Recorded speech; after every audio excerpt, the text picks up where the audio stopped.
Alright, hello guys, how's it going? In today's video we're going to be talking about the upcoming pattern, but also we're going to be talking about why I think December could be quite frigid. Now before I get started with this video though, I would ask that you do subscribe if you do like weather related content, and also be sure to share this video with your friends, family, and social media. Now I would also ask that you check out our very exciting Patreon page in the description and the pinned comment down below. We actually made a post there this morning about how this hurricane season has gone so far. If you would like to check that out, you can do so by clicking the link in the description and the pinned comment down below.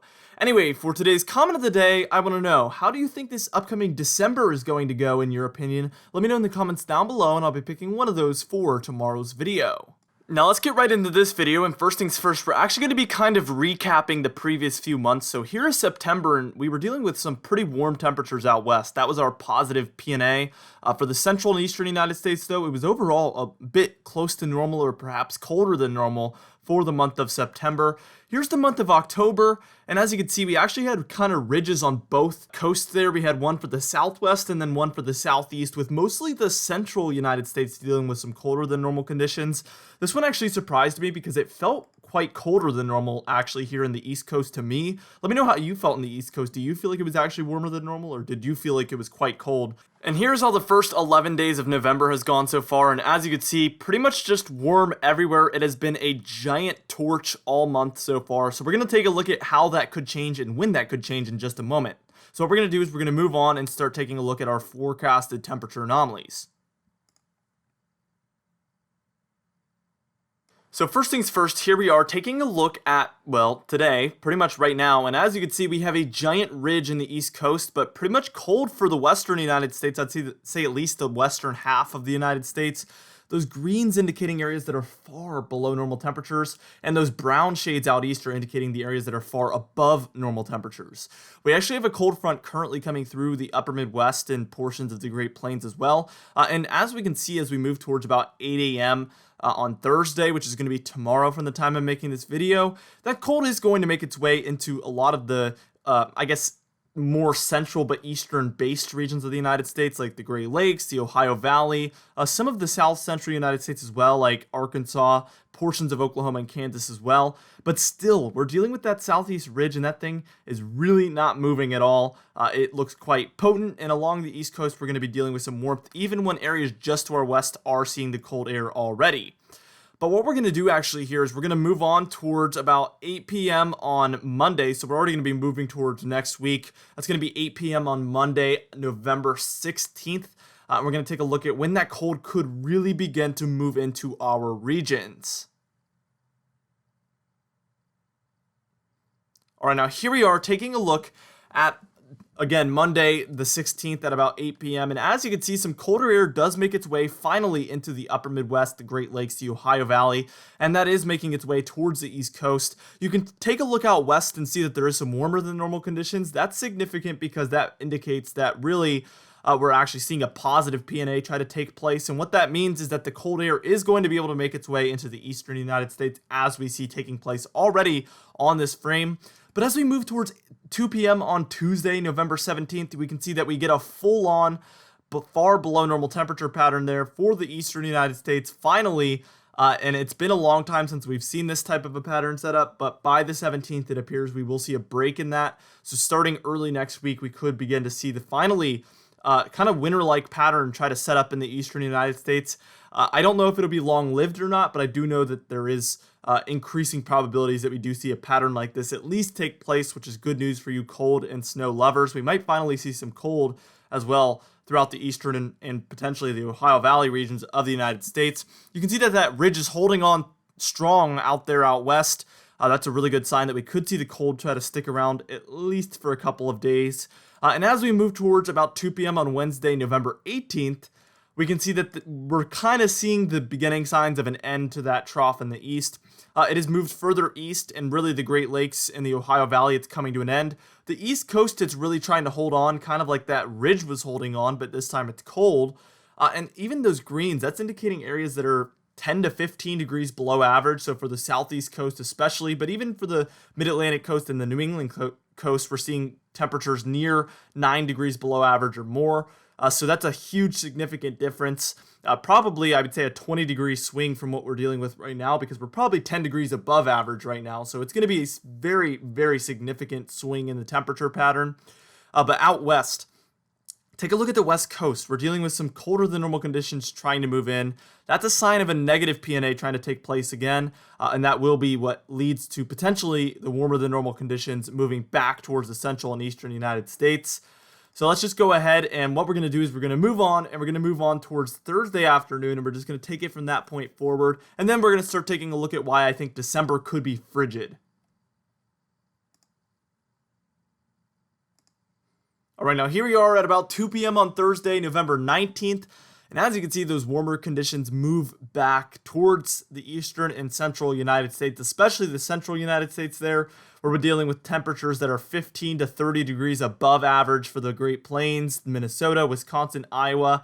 Very, very far above normal temperatures, unseasonably warm for sure. The southeast is still dealing with some colder than normal conditions, but overall I would say the east coast is near normal conditions, because it's not above 2 degrees above normal or below 2 degrees below normal, so I would say it's very close to normal. The west coast, you can see that negative PNA is building, which again kind of leads towards warmer than normal conditions to the east of the west coast, and we're seeing that take place here once more. That teleconnection has been the dominant one so far this fall and winter season. Whatever the PNA is kind of what dominates the pattern. So when we see a negative PNA, we see a negative PNA pattern just straight up. And when we see a positive PNA, we see a very positive PNA pattern set up. Because sometimes we see the AO or the NAO play a much more major role. And then the PNA, it doesn't really matter which phase that one's in. But this time around, we're definitely, that's the more important teleconnection so far.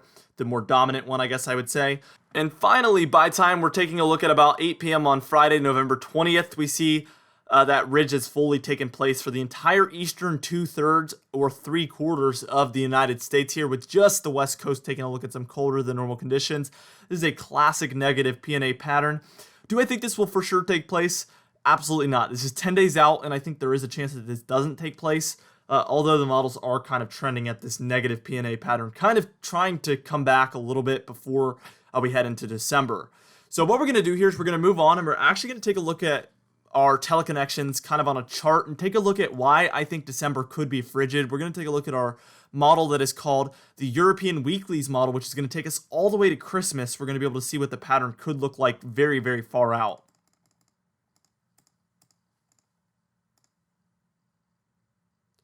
So first things first, here we are taking a look at our European Ensemble model, so we can kind of get the more medium range outlook, and then we're going to move on to that European Weeklies model where we can get the much longer range outlook.